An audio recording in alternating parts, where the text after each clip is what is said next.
কোথায় যাও? এত সকালে কেন রাস্তায় বের হয়ে আসলে? আলী বলে এখন আমি খাইলা, এখন আমি জানলি আজকে 3 দিন ধরে আমি আলীর চুলায় কিন্তু আগুন লড়ে না। এখন আমি না খাইয়া পেরে কিনা সহ্য করতে পারি, আমি আলী খাবার জন্য রাস্তায় বের হয়ে গেছি। আর একটা ধরে করলা আলী বলিয়া পেরে কিনা সহ্য করতে পারি,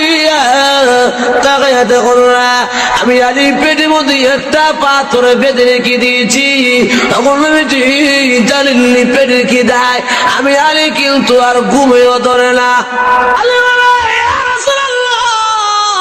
এখন আমি পেটে খিদা কিন্তু ঘুমো ধরে না, এখন আমি চলে খাবার আসায় আমি আলী কিন্তু রাস্তায় বের হয়ে গেছি।